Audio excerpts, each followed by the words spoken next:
우리 같이 보실 하나님의 말씀 고린도전서 11장 17절부터 34절까지 같이 읽도록 하겠습니다. 고린도전서 11장 여러분들이 이렇게 잘 아시겠지만 그러나 다시 한번 깊이 있게 되새겨 보는 시간을 갖겠습니다. 고린도전서 11장 17절부터 34절까지 저와 여러분이 한 절씩 교독하도록 하고 마지막 절은 같이 읽도록 하겠습니다. 34절은 같이 읽겠습니다. 17절부터 34절. 자, 제가 먼저 선독하겠습니다. 이제 내가 너희에게 밝히 말하는 이 일로는 너희를 칭찬하지 아니하노니 그것은 곧 너희가 함께 모이는 일이 더 좋은 일이 되지 못하고 더 나쁜 일이 된다는 것이라.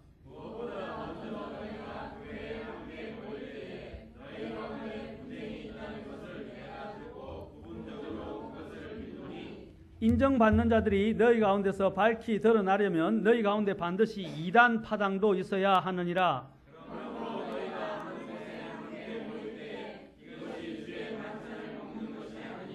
이는 먹을 때에 저마다 자기 만찬을 다른 사람보다 먼저 먹으므로 한 사람은 시장하고 다른 사람은 취해 있기 때문이라.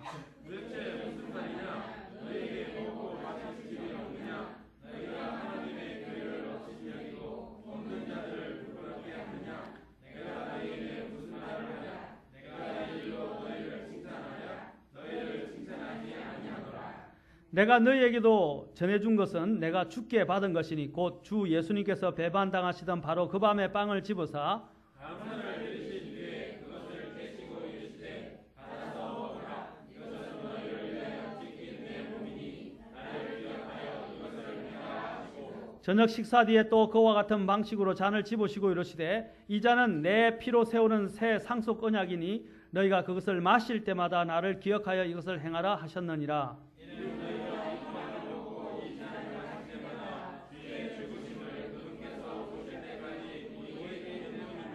그러므로 누구든지 주의 이 빵과 이 잔을 합당하지 않게 먹고 마시는 자는 주의 몸과 피에 대하여 죄가 있으리로다.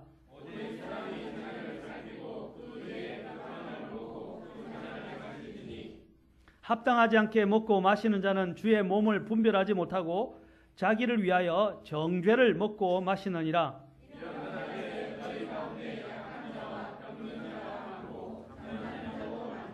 만일 우리가 우리 자신을 판단하려 하면 판단을 받지 아니하려니와 우리가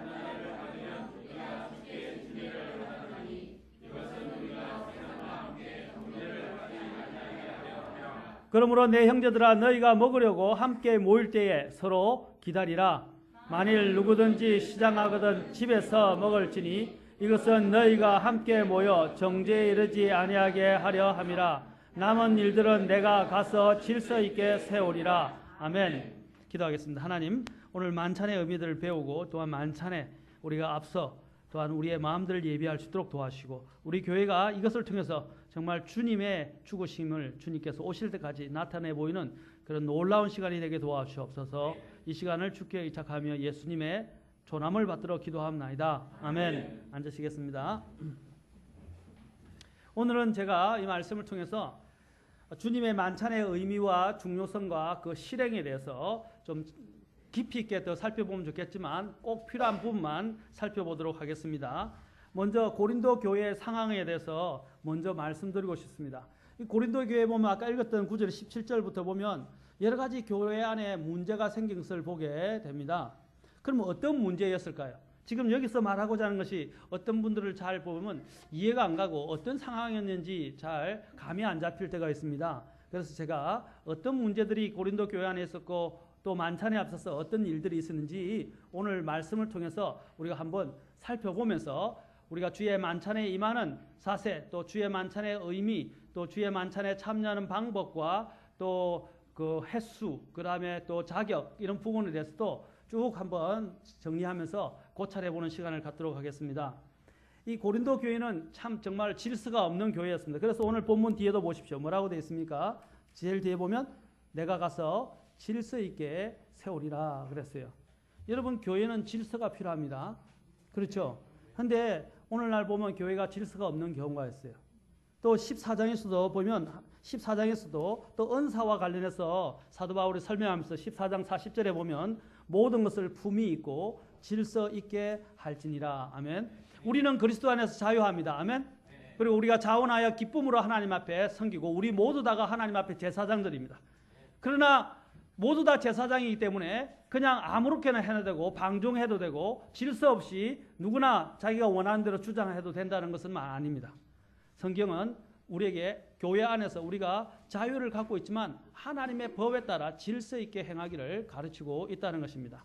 이 질서가 무너지면 모든 것이 무너집니다.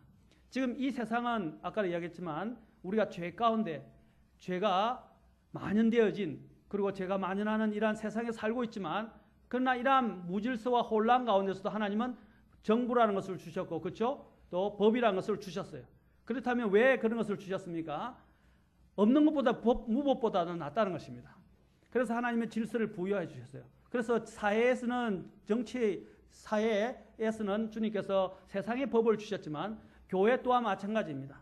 우리는 구원받은 죄인들입니다. 모든 것을 은혜롭게 하지만 또한 우리가 어느 때에는 하나님의 법을 가지고 함께 질서 있게 다스리면서 행해야 될 때가 있다는 것입니다. 물론 은혜가 법의 위에 있습니다. 그렇죠? 그러나 그렇다고 해서 은혜롭게 한다고 해서 하나님의 법을 무시해서는 안 된다는 것입니다. 교회에서도 마찬가지입니다.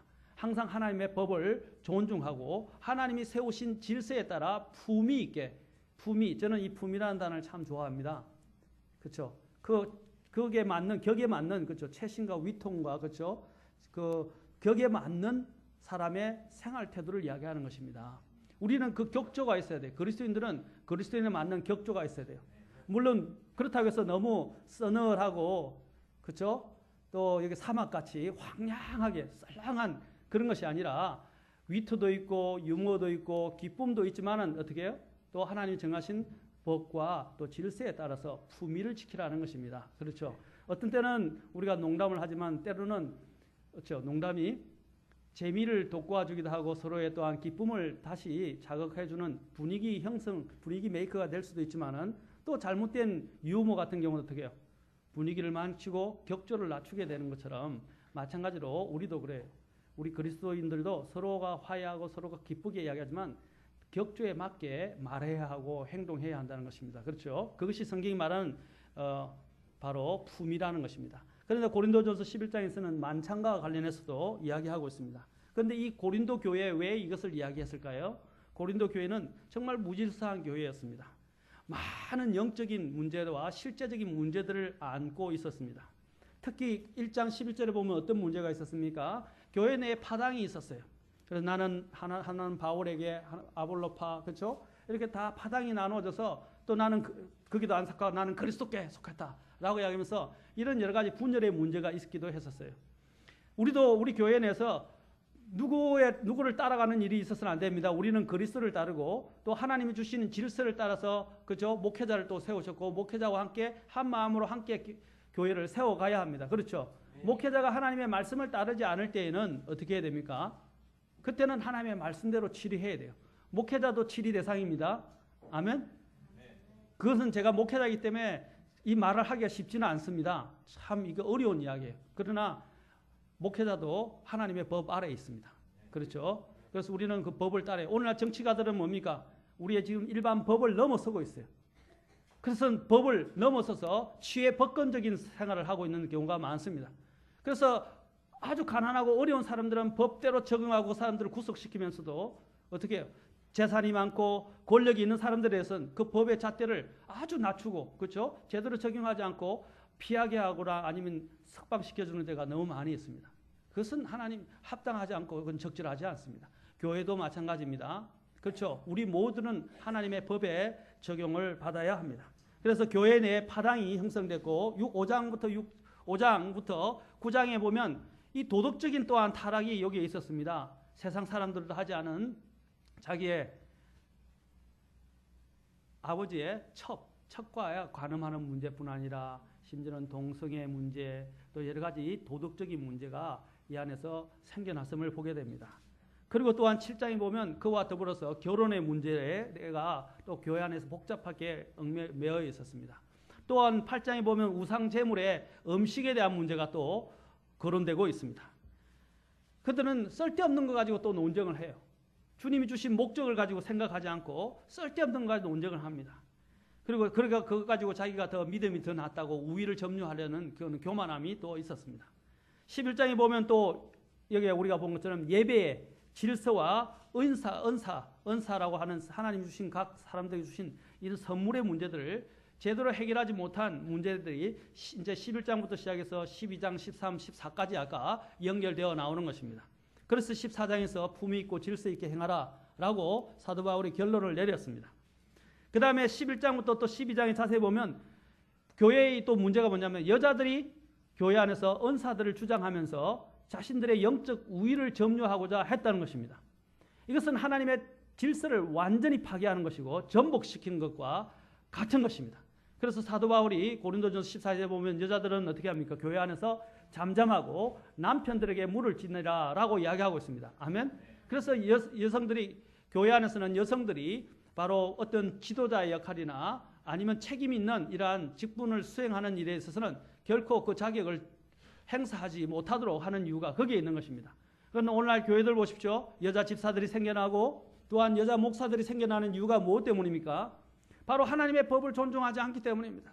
은혜롭게 하고 인간의 편의와 방식 때문에 세례를 주고 여자 집사를 세우고 직분자를 세우고 이렇게 직분을 남발하는 경우들이 생겨나게 되었습니다. 성경의 해석을 자기들이 원하는 대로 받아들이고 인간의 편의에 따라 하나님의 말씀을 바꿔버리는 태도는 이것은 굉장히 위험한 태도입니다. 하나님이 그러한 교회를 기뻐하실까요? 하나님이 그러한 사람들을 기뻐하시겠습니까? 기뻐하지 않는다는 것입니다. 우리가 은혜롭게 하지만 하나님의 법에 따라 해야 한다는 것입니다. 하나님의 법은 명백하게 여자들이 앞서서 남자들을 주관하거나 어떤 교회에서 지도적인 역할을 하는 것을 허락하지 않습니다. 두 군데에서 특별히 이야기를 하고 있어요. 어디냐? 가정과 교회입니다. 이것을 우리 여성들은 제가 이렇게 자꾸 이야기하면 기분 나빠하는 경우가 있는데 이건 제가 이야기하는 게 아니고요. 하나님의 말씀이 정하신 바입니다. 아멘? 네, 그것은 내가 동의하고 안 하고 문제가 아니에요. 이미 하나님 법을 세워놓으신 것입니다. 그렇죠? 내가 해야 할 일은 뭡니까? 그냥 순종하는 겁니다. 아멘? 토달지 마세요. 저한테 와서 항의하지 마세요. 저하고는 관계없고 하나님 말씀을 저는 대변할 뿐입니다. 그래서 이 예배의 질서와 은사뿐 아니라 여자들의 이런 우위를 점유하고 또 자신의 권리들을 내세우고 목소리를 높이는 일들이 있었습니다. 그리고 15절에 가보면 부활의 교리와 관련된 또 난잡하고 이교도적인 탈성과 풍습이 여전히 내재하고 있는 정말 문제가 많은 교회였습니다. 특히 오늘 읽었던 본문 앞에 고린도전서 1장 11장 1절부터 16절에서는 교회의 질서 체계와 여자들의 행동 범위를 규정하는 문제를 다루고 있어요. 자세하게 다룹니다. 깊이 다루면 이건 몇 시간을 여러분 설교를 해야 되는 내용입니다. 그러나 여기서는 분명히 여자들이 어떻게 해야 하는가에 대해서 이야기를 하고 있어요. 여기 보면 여자들이 또 대표적으로 보면 뭐 다음에 기회가 되면 이 부분을 왜 그렇게 됐는지를 설명하겠지만 여자들이 짧은 머리를 해서는 안 된다 라고 이야기하고 있죠. 그렇죠? 맞습니까? 네. 또 질서대로 하기를 원한다 라고 이야기하고 있습니다. 또 11장 2절에 보면 사도 바울이 그래서 이렇게 이야기합니다. 형제들아 너희가 모든 일에서 나를 기억하고 내가 너희에게 규례들을 전해준 대로 그것들을 지킴으로 이제 내가 너희를 칭찬하노라.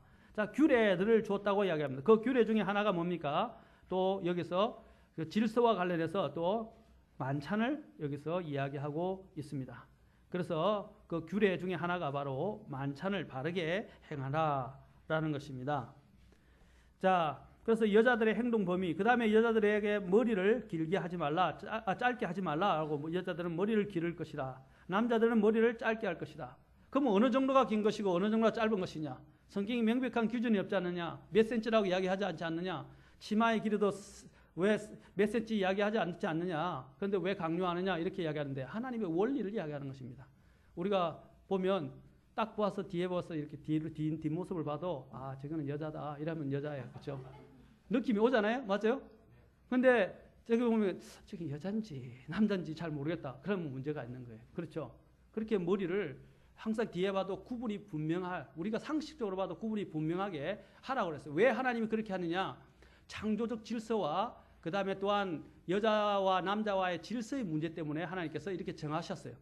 다음에 여기 보면 어려운 난해 구절이 있지만 그거는 다음 이후에 기회가 되면 여러분들에게 말씀을 드리도록 하겠습니다.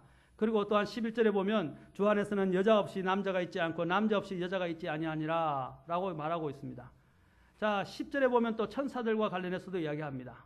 자, 이거는 난해 구절입니다. 그래서 다음에 이야기하도록 하고 오늘은 만찬에 관련된 부분이니까 만찬에 대해서만 살펴보도록 합시다. 그래서 초대교회에서도 보면 이 주님의 만찬은 이런 여러 가지 문제가 있는 교회에서 하나님은 이 만찬의 질서를 이 교회 안에 세우실 필요가 있었습니다. 그래서 초대교회에서 주님의 만찬은 대개 예배와 함께 이렇게 병행되었습니다. 그리고 또한 그 이후에 교제의 식사를 가지면서 만찬을 행했습니다.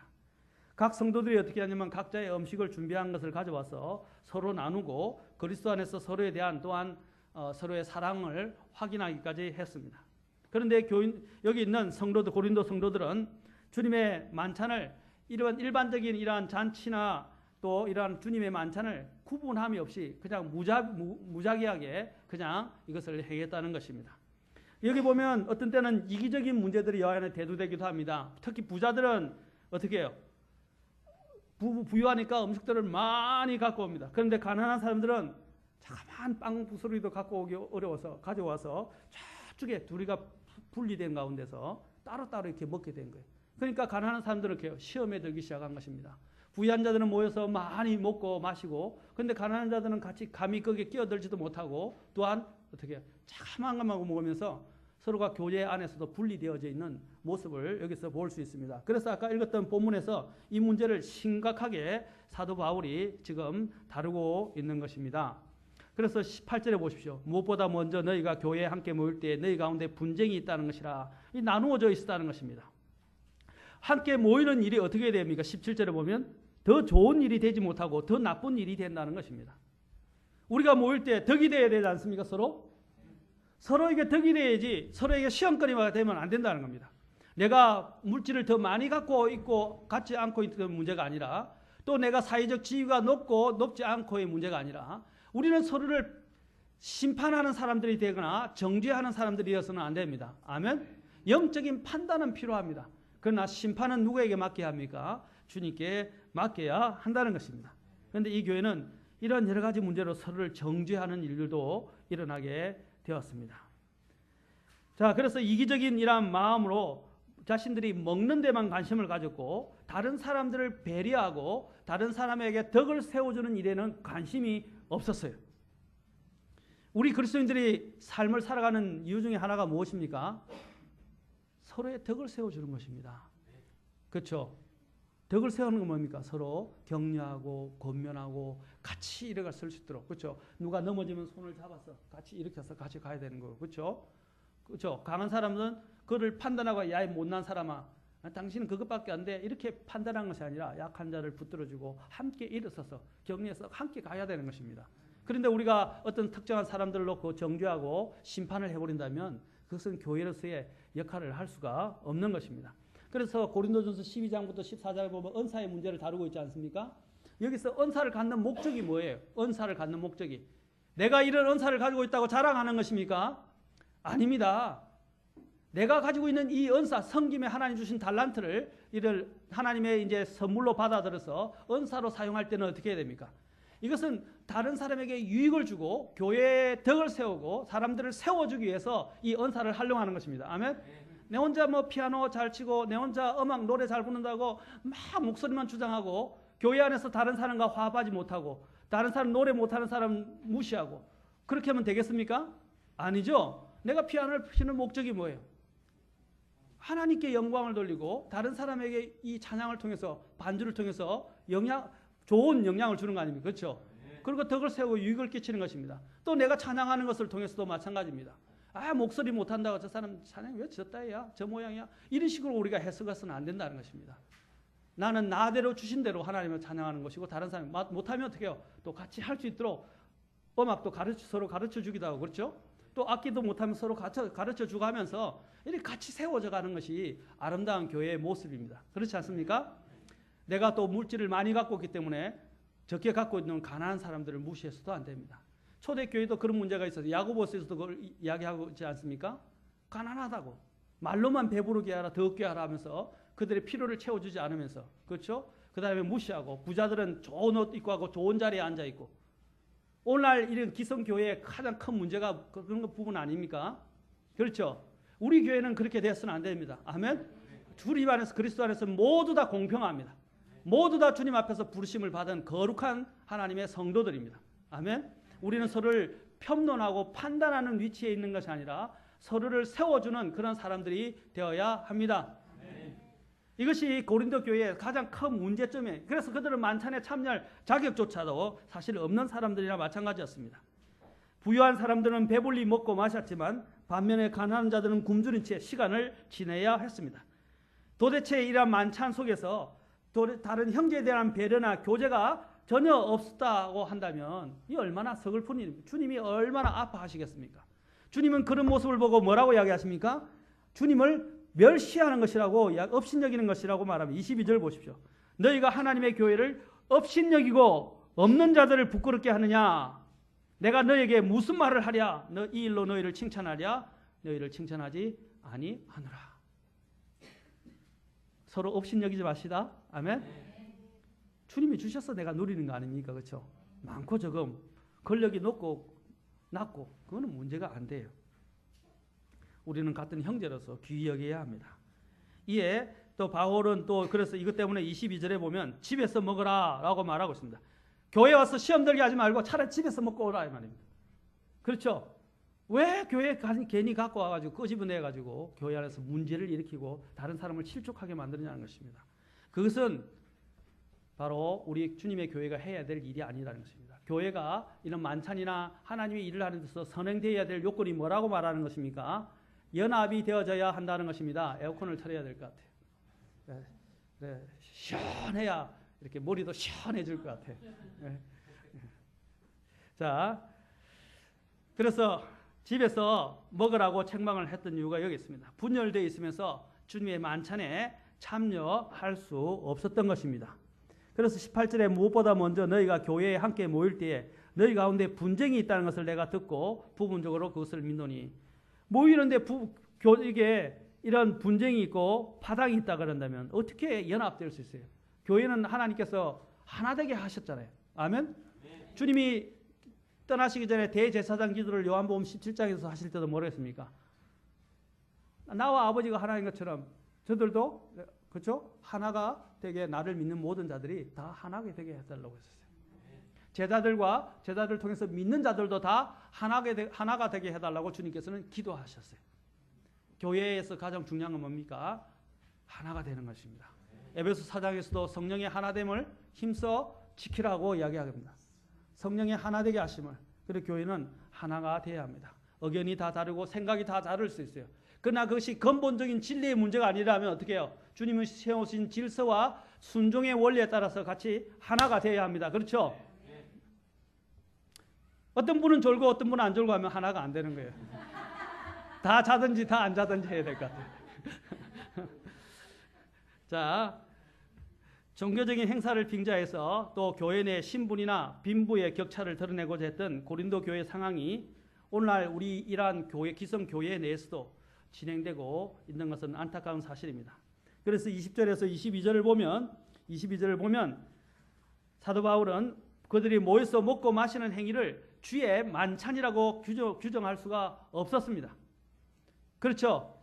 그래서 그들이 즐기는 만찬은 자신들의 육신을 위한 것이었지 주님께서 잡히시던 직전에 엄숙하게 나눈 그런 만찬의 정신이 결여되었다는 것입니다. 그런 마음들이 없어져 버렸다는 것입니다. 오늘도 마찬가지입니다. 조는 것은 주님의 만찬에 참여하고자 하는 마음이 없는 겁니다. 제가 계속 강조합니다. 자꾸 그래도 눈꺼풀이 더 무거우신 것 같아요. 여기서 주님의 만찬이라고 말해지는 것은 예수 그리스도와의 관계를 말합니다. 주님의 만찬이라고 이야기하죠. 누구에게 속했다는 겁니까? 주님. 그리고 이 관계가 누구와 연관되어야 됩니까? 주님입니다. 그렇죠? 그래서 주님의 뜻에 비춰보았을 때 바로 이들의 만찬 행위가 주님께서 결코 기뻐 받으실 수 없는 만찬이라고 할 수 있습니다. 우리 뒤에 준식이하고 성현이 제일 앞으로 열로 앞으로 오세요. 은혜를 많이 받기 위해서 앞으로 오세요. 앞으로 오세요. 아이, 잘한다. 자, 잘했어. 그래. 앞에 앉아. 자, 우리 이제 두 번째로 만찬의 의미와 목적에 대해서 우리가 보도록 합시다. 그럼 만찬의 의미는 무엇입니까? 교회 성경에서 교회의 주요한 바로 이 규례는 주님의 만찬과 침례입니다. 그렇죠? 자, 첫째는 침례와 만찬입니다. 주님의 만찬에 대해서 우리는 침례와 더불어 주님께서 바로 교회에게 주신 명령입니다. 여러분, 오늘 우리 성도님들 중에도 만찬이 있는데도 불구하고 참여하지 않는데 그것은 주님의 명령을 제대로 지키지 않는 것입니다. 그렇죠? 주의를 지키는 것도 사실 주님의 명령과 관련되어 있습니다. 그렇죠? 그것은 마음으로부터 하는 것입니다. 그러나 직접적인 명령은 주어지지 않았습니다. 그러나 만찬엔 주님께서 직접적으로 명령하신 것입니다. 그렇죠? 그래서 참여하지 않는다는 것은 개인적인 어떤 여러 가지 사정도 있겠지만 저는 참여하라고 아주 당당하게 말씀드리고 싶습니다. 이것은 명령입니다. 명령은 또 규례이기도 하지만 주님께서 직접 제정하심이고 또한 이것을 기억하라고 명령으로 교회에게 주셨습니다.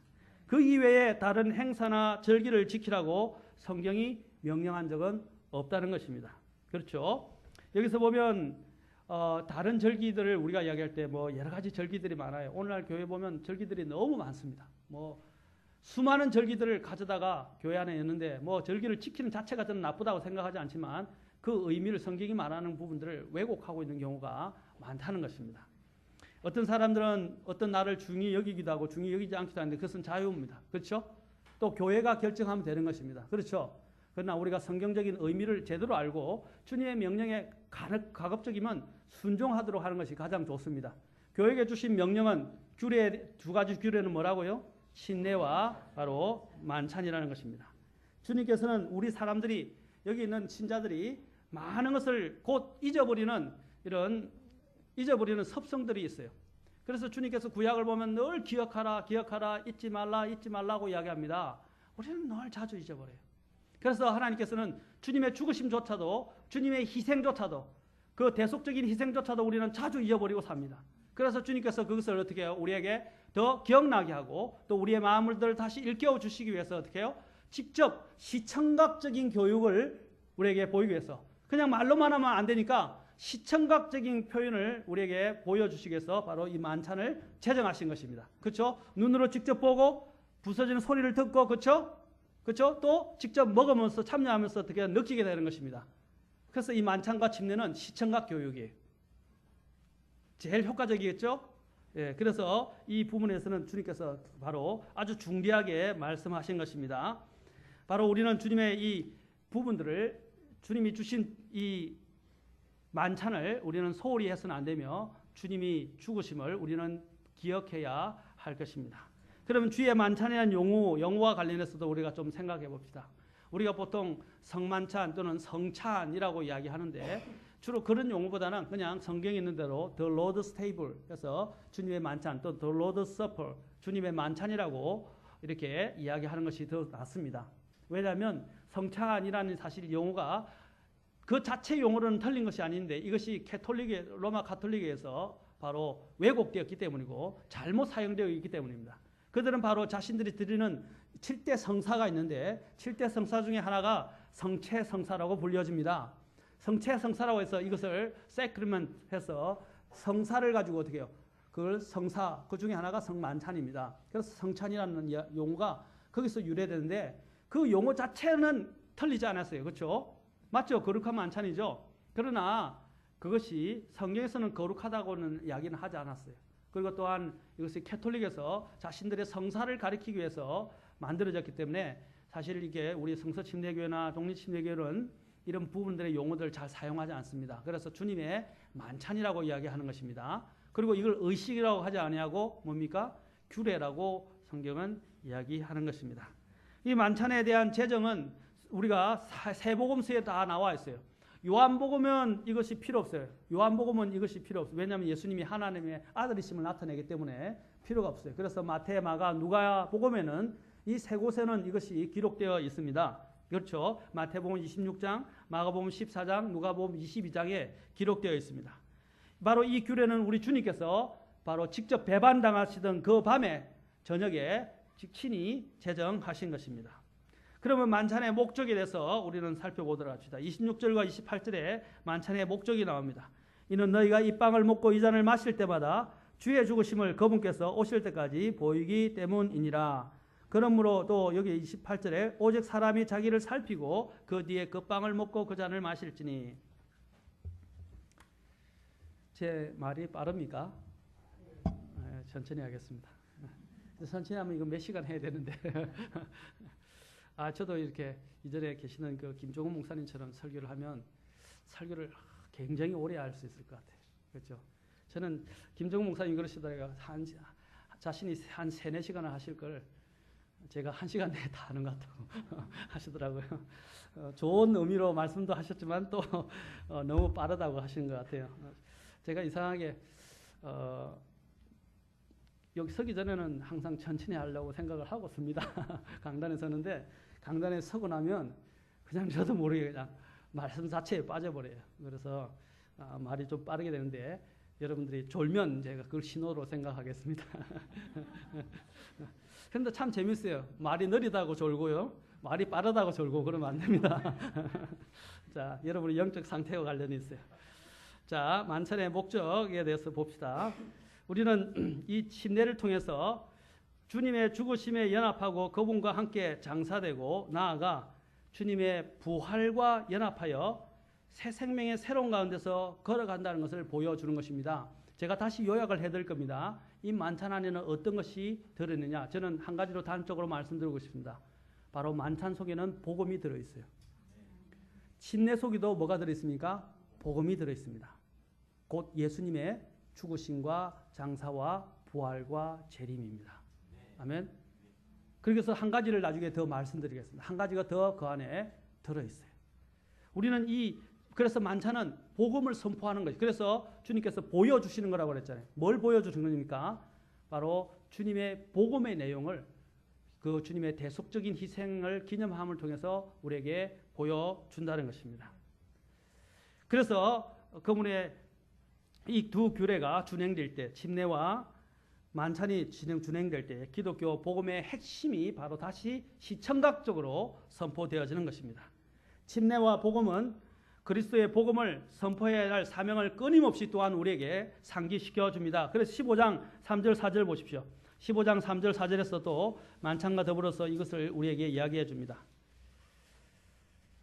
자, 보면 내가 또 받은 것을 무엇보다 먼저 너희에게 전하였노니 그것은 곧 성경 기록대로 그리스도께서 우리의 죄들로 인하여 죽으시고 묻히셨다가 성경 기록대로 셋째 날에 다시 살아나시고 게바에게 보이시고. 자, 여기서 보면 3, 4절에서 성경 기록대로 뭡니까? 죽고 장사되시고 부활하셨다라는 것이죠. 자, 이걸 보여줬다고 말해줍니다. 이 침례는 우리 성경 신자들이 주님의 죽으심과 장사와 부활에 또한 뭘 이야기하면 한 가지 더 이야기한다면 아까 물론 재림도 나중에 살펴보겠지만 내가 연합되었다라는 걸 말합니다. 연합은 뭡니까? 하나 되었다는 겁니다. 주님과 내가 하나 되었다는 거예요. 침례도 뭐예요? 내가 침례 받을 때 뭡니까? 나는 예수 그리스도와 함께 나의 옛사람이 죽었고 어떻게 해요? 예수님과 함께 나의 옛사람이 죽어 장사되었다가 그렇죠? 물에서 나올 때 어떻게 합니까? 예수님이 주시는 생명의 새로운 가운데서 다시 살아나서 걷게 되었다. 로마서 6장에 나오잖아요. 그렇죠? 그걸 보여주는 것입니다. 그게 바로 복음 아닙니까?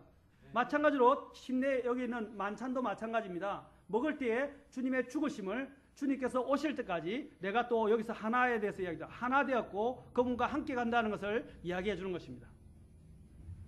그래서 우리는 만찬에 참여함으로써 주님의 몸에 참여하는 것이라고 말합니다. 몸에 참여한다는 뭡니까? 그분과 믿음으로 영적으로 몸에 참여하여 어떻게 됩니까? 그분과 함께 내가 예수님이 죽을 때에 죽었고 그렇죠? 그것을 기억하고죠. 그 다음에 장사되었고 또 주님과 함께 주님이 부활하신 것처럼 나도 생명의 새로운 가운데서 부활했다는 것을 바로 선언하는 것이 또한 만찬이라고 할 수 있습니다. 그래서 10장 16절에서는 이 만찬의 의미를 또한 여기서 설명해 주고 있습니다. 10장 16절.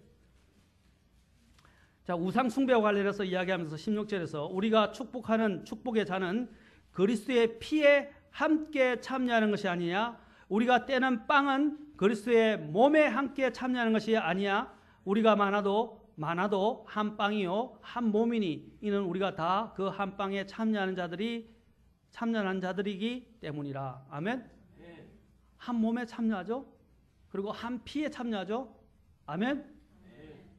우리는 정말 피를 나눈 형제들입니다. 아멘. 예수님의 피, 이 세상에 썩어질 피가 아니라 살아있는 영원히 살아서 말하는 정언하는 예수님의 피로 맺어진 형제들입니다. 아멘. 그래서 더 귀한 거예요. 교회 지체가 그래서 굉장히 귀한 것입니다. 가족끼리는 서로가 갈등이 있을 수 있어요. 물론 오늘날 가족들은 폐륜적인 가족들도 있습니다. 그렇죠. 그러나 정상적인 가족들은 어떻게 해요? 정상적인 기능을 하는 가족들은 서로 갈등이 있고 싸우기도 하지만 금방 화해하고 용서하고 받아주죠. 마찬가지죠. 바로 교회도 마찬가지예요. 영적인 가족입니다. 에베소서에서는 우리가 영적인 하나님의 가족이라고 말합니다. 가족은 어떻게 해야 돼요? 서로가 어려움이 있고 물론 갈등이 생길 수도 있고 오해가 생길 수도 있어요. 그런데 어떻게 해요? 빨리 곧 풀어서 하나가 되어서 우리가 함께 주님을 섬겨야 되지 않겠습니까? 우리는 영적인 바로 피를 나누는 형제들이라는 그 사실을 결코 잊어서는 안 됩니다. 그래서 누구도 우리 가족, 영적인 가족 내에서 소외당해서도 안 된다는 것입니다. 우리는 그러한 마음으로 하나님의 만찬에 또 교회에 참여를 해야 합니다. 여기서 우리는 연합과 교제의 차이를 살펴보는 것이 필요합니다. 연합은 단 한 번의 결합을 통해서 영원히 존속되는 관계이기 때문에 계속 지속할 필요가 없습니다. 그러나 침례는 단 한 번 받는 것입니다. 그렇죠?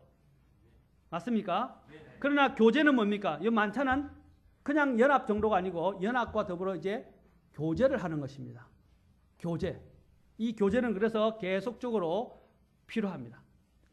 우리가 주님을 믿을 때 예수님과 하나님과 생명관계는 성립이 됩니다. 맞습니까? 그러나 우리가 성립이 되었다 할지라도 우리가 주님께 죄를 범하면 어떻게 됩니까? 주님과 생명관계는 계속 유지되지만 교제관계는 깨어지게 됩니다. 마찬가지입니다.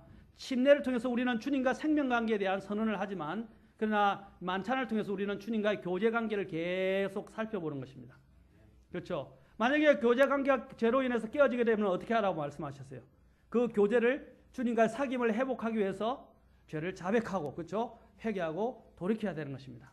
그러면 주님께서 어떻게 해요? 용서해 주시고 교제관계, 사귐의 관계가 지속된다고 말하고 있습니다. 아멘. 저만 더운가요? 엄청 여기 덥습니다. 상당히 더워요. 말로 못할 정도로 덥습니다. 자, 여기 보면 네, 시원하게. 자, 그러므로 교제는 날마다 혹은 매번마다 새로워져야 할 필요가 있습니다. 그러므로 주님의 만찬의 규례는 반복적으로 시행되는 것입니다. 워런 위어스비 목사님은 만찬에서 우리는 세 가지를 살펴보아야 한다고 말하고 있습니다. 자, 잘 들어보십시오. 워런 위어스비 목사님이 이렇게 말합니다. 내면을 바라보고 우리의 죄를 고백하며 그 다음에 뒤를 돌아보고 갈보리를 생각하며 그리스도의 재림을 주시한다. 뭐라고요? 내면을 바라보고 우리의 죄를 고백하며 뒤를 돌아보고 갈보리를 생각하며 그리스도의 재림을 주시한다. 첫째는 내면적으로, 두 번째는 뭡니까? 뒤에 있는 갈보리를, 앞으로는 뭡니까? 주님의 재림을 주시한다라고 했습니다. 저는 더 구체적으로 여기서 이 만찬의 의미에 대해서 이렇게 말씀드리고 싶습니다. 먼저 위를 바라보라 라고 말씀드리고 싶습니다. 내가 너에게 전한 것은 주께 받았다라는 것은 하늘에 계신 주님께로부터 직접 받았다는 것을 이야기하는, 그렇죠? 위를 바라보라는 것입니다. 명령이며 분부이다. 하늘로부터 난 명령이며 분부라는 것입니다. 두 번째는 뒤를 돌아보라고 말합니다. 그것은 무엇입니까? 주의 죽으심을 이라고 되어 있습니다. 주의 죽으심을, 그것은 뭡니까? 우리가 그것에 대해서 감사하며 감격해야 한다는 것입니다. 그렇죠? 항상 감사하는 마음으로 뒤를 돌아봐야 합니다. 아멘? 그 다음에 또한 이제 주께서 오실 때까지라고 이야기하는데 이것은 앞을 내다보고 가라는 것입니다. 우리는 정처 없는 사람들이 아닙니다. 항상 목적이 있고 방향이 있습니다. 그렇죠? 주님을 바라보고 우리는 걸어가야 하는 것입니다.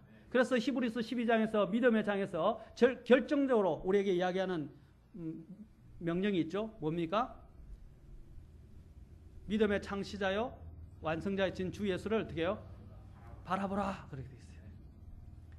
여기서 킹제임스 보면 look at이 아니고 look unto라고 되어 있어요. 여러분 look at과 look unto의 차이는 굉장히 큽니다.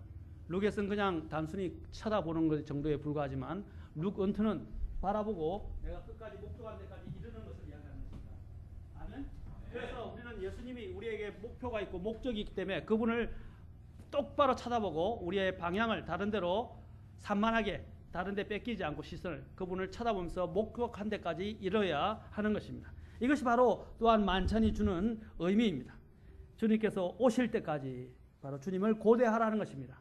또한 어떻게 합니까? 아까 이게 고린도전서 11장 28절 29절에서 읽었던 것처럼 우리의 안을 살펴보라는 것은 내면을 살펴봅니다. 자, 그러니까 사방으로 됐죠. 위를 보고 또 뒤를 돌아보고 그렇죠? 또 앞을 내다보고 내 안을 들여다보라라고 말하고 있습니다.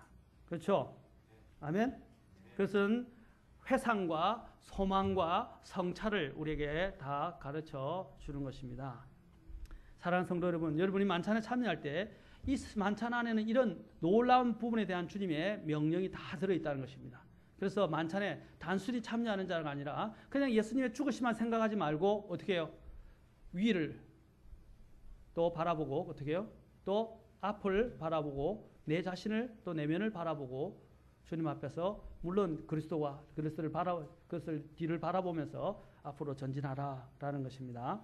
자, 그러한 목적을 이런 의미를 안다면 만찬에 참여하는 태도가 좀 달라질 것입니다. 그렇죠?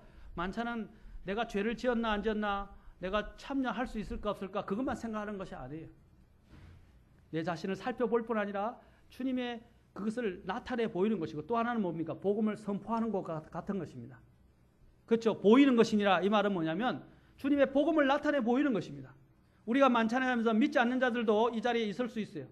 또 불신자들이나 아직 교회 회원이 아닌 사람들 여기에 또 참여할 수 있어요. 그들은 무엇을 봅니까? 만찬을 통해서 주님의 복음을 다시 한번 시청각적으로 듣게 되고 또 복음을 듣게 되는 시간이 됩니다. 그래서 주의 죽으심을 주께서 오실 때까지 뭐라고 그랬어요? 보인다 그랬어요. 보이느니라. 자, 나타내 보이는 것입니다. 자, 그러면 만찬을 우리가 목적을 살펴보았는데 그렇다면 만찬의 집행 자격과 참여 자격에 대해서만 보도록 합시다. 자, 나머지 부분은 다음에 기회가 되면 제가 좀 더 하고 오늘은 특히 만찬을 행해야 되기 때문에 만찬의 집행 자격과 참여 자격에 대해서만 더 조금만 더 살피고 만찬을 시행하도록 하겠습니다. 자, 이 만찬은 주의 만찬이니까 구원받은 사람들은 참여할 수 있어요. 그러나 구원받은 사람이라고 하더라도 오늘 고린도전서에 보면 너희가 주의 집에 한 곳에 모일 때에 교회에 모일 때에 주의 집에 모일 때에 라고 이야기를 하고 있죠. 단서가 들어있어요. 구원받은 사람이지만 왜냐하면 주의 만찬이잖아요. 그러니까 주님께 속해 있어야 됩니다. 그것은 구원받아야 된다는 것을 이야기합니다. 구원받은 사람만이 어떻게 해요? 또 주님의 죽으심과 장사와 부활의 효력이 있는 사람들입니다. 그런 사람들이 어떻게 한다고요? 구원받은 사람뿐 아니라 교회에 너희가 함께 11장 잠깐 보십시오. 다시 보면 11장에 보십시오. 분명히 18절에서 규명을 하고 있습니다. 무엇보다 먼저 너희가 교회에 함께 모일 때에 지역교회죠? 맞습니까? 자, 교회에 모일 때에 또 20절에 보면 너희가 한 곳에 함께 모일 때에 라고 이야기합니다. 그리고 또한 22절에 보면 너희가 하나님의 교회를 이라고 이야기하죠. 또 교회, 장소적인 면에서도 이야기하죠. 이 말은 무엇입니까? 교회라는 말은 구원받은 사람들의 지역 모임 아닙니까? 그렇죠? 그 지역에 같이 모이는 거예요. 그러니까 여기 보면 단지 구원만 받아서는 안 되고요. 막 교회마다 해석이 좀 틀립니다. 그러나 제가 성경적으로 볼 때 분명히 여기서 이야기한 단서는 구원받은 사람들 중에서 지역교회 회원인 사람들이 이 만찬에 참여할 수 있어요. 그렇죠? 다른 교회 지역교회 회원이 오면 어떻게 하냐? 그 지역교회 가서 만찬하라는 우리 교회 지역교회 회원에 해당하는 사람만이 어떻게 해요? 만찬에 참여할 수 있다는 것입니다. 그런데 구원받은 사람은 누구나 개방되어 있고 우리 모두 다가 하나님의 교회다. 예, 그것은 하늘에서 있을 이야기입니다. 그러나 이 땅에서는 하나님께서 각 지역에 고린도 교회도 각 지역이라서 그 지역 교회에 모인다고 되어 있지 않습니까? 그 지역적인 교회를 말하는 것입니다. 그래서 이 만찬에는 누가 참여하느냐? 자, 요약하면 첫째는 구원받아야 한다. 아멘? 네. 만약에 영아들 같이 아직 구원을 못 받았다든지 선악을 분별하지 못하는 아이들은 참여할 수 있어요? 없어요? 없습니다. 그렇죠? 구원받은 사람이어야 하고 또한 교회 회원이 되어야 참여할 수 있고, 세 번째는 어떤 사람이 참여할 수 있습니까? 요한일서 1장 19절에 있듯이, 또 여기 보면 19절과 같이 또 고린도전서 11장에 있듯이, 자 11장에 봅시다. 11장 28절, 오직 사람이 자기를 살피고 그 뒤에 그 빵을 먹고 그 잔을 마실지니 합당하지 않게 먹고 마시는 자는 주의 몸을 분별하지 못하고 자기를 위하여 정죄를 먹고 마시느니라. 거기에 대한 심판에 대한 30절부터의 문제는 다음 시간에 제가 하고, 일단 이번에 보면 28절에 자기 자신을 살펴보아야 한다라는 것입니다. 자, 살펴보고 죄가 있다고 하거나 끄리낌이 있으면 어떻게 되겠어요? 요한일서 1장 9절에 있는 것처럼 주님이 약속해 주셨잖아요. 뭐라고 했어요? 너희가 너희 죄를 자백하면 죄는 신실하시고 어려우셔서 우리 죄를, 그렇죠? 다 깨끗게 하실 것이고, 그렇죠? 모든 불에서 우리를 깨끗게 하실 거, 우리의 모든 죄를 용서하실 것이라고 약속을 하고 있습니다. 아멘? 그렇다면 만찬에 참여되는 나가 끄리낌이 있다. 정말 내가 도저히 이것을 아직 해결이 안 돼서, 자백이 안 되고 해결이 안 돼서 참여 못하겠다 하면 참여를 안 하셔도 보류해도 돼요. 그러나 주님 앞에서 내가 만찬을 하는데 좀 돌아보니까 내 안에 문제가 있고 주님 앞에서 해결받아야 할 문제가 있다면 바로 자백하시라는 것입니다. 자백은 집에 가서 하거나 어떤 특정한 장소에만 하는 거 아닙니다. 아멘? 네. 지금 바로 이 자리에서 주님 앞에 엎드려서 내 죄를 자백하고 내 자신을 돌아보고 주님의 피로 깨끗게 함을 받을 수 있습니다. 아멘? 네. 이 얼마나 큰 특권이고 약속입니까? 네. 어디 있어든지 주님 앞에 기도하고 자백하면 주님께서 깨끗게 해주신다는 것. 아멘? 그래서 물론 부담은 있어야 되지만 너무 지나친 예민한 삶 속에서 주님의 만찬을 거부하는 일이 없어져야 할 것이고, 만약에 여러분이 끄리낌이 있다고 생각되어지고 불순종한 문제나 죄의 문제가 있다면 오늘 지금 자백하십시오. 만찬에 앞서서 정말 진실한 마음으로 자신을 돌아보고 주님 앞에서 죄를 자백하고 깨끗함을 받은 후에 주님의 피로 깨끗해진 후에 만찬에 참여하시면 주께서 허락해 주십니다. 아마가 아니고 확실히 허락해 주십니다. 그렇죠? 자, 그래서 우리는 또한 한 가지 더 만찬에 참여할 때 더 필요한 것이 있어요. 마태복음 26장 27절을 보면, 자 26장 27절, 자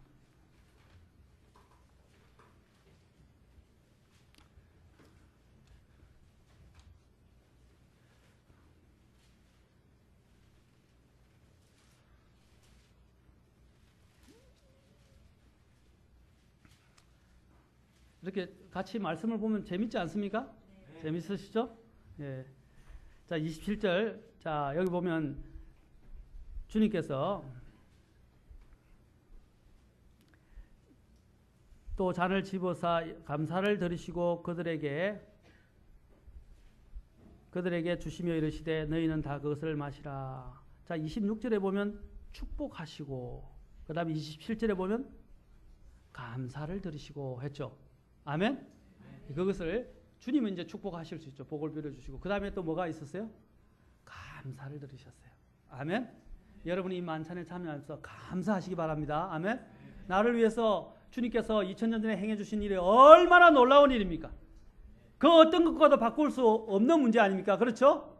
아멘? 그래서 감사로 참여하시길 바랍니다. 아멘? 오늘 이 시간, 오늘 말씀에 따라서 우리 자신을 위를 바라보면서 주님께 속한 이 만찬의 그 기원을 생각하시고, 그 다음에 또한 주님이 나에게 주신 그 십자가의 희생의 의미를 다시 되새기고 깊이 새기고 주님이 왜 죽으셨는가를 생각해 보라는 것입니다. 왜 십자가에 매달려 죽으셨고 피를 다 쏟아 놓으셨느냐? 바로 저와 여러분의 죄 때문입니다. 그렇죠? 그리고 주님께서는 또한 무덤에 머물러 있지 않으시고 죽음을 이기시고 부활하셨어요. 그리고 또한 주님께서 다시 오시겠다고 약속하셨어요. 그리고 오실 주님을 고대하고 주님 어서 오시옵소서라고 기도하는 마음으로 또한 참여하기를 바랍니다. 아멘. 아직 주님 올 때가 오는 것이 겁나요? 그러면 안 되겠죠. 어쨌든 주님이 오시는 것이 우리에게 복된 소망입니다. 그 다음에 이제 주님 앞에서 감사함으로 이 만찬에 참여하신다면 이 만찬은 정말 의미 있는 만찬이 될 것입니다. 다음에 또 기회가 있을 때 만찬의 더 구체적인 방법이라든지 또 만찬에 참여하는 부분에 대해서 우리가 또 살펴보기로 하고 오늘은 이 정도에서 우리가 만찬의 의미를 새기고 만찬에 참여할 수 있는 시간이 되었으면 복된 시간이 되었으면 좋겠습니다. 그냥 주님의 죽으심을 가지고 엎조리지만 말고 정말 마음으로 아파하면서도 또한 어떻게 합니까? 감사하면서 주님의 재림을 고대하고 나아가 참여하는 이것을 통해서 주님의 복음을 다시 한번 힘차게 선언하시는 저와 여러분이 되었으면 좋겠습니다.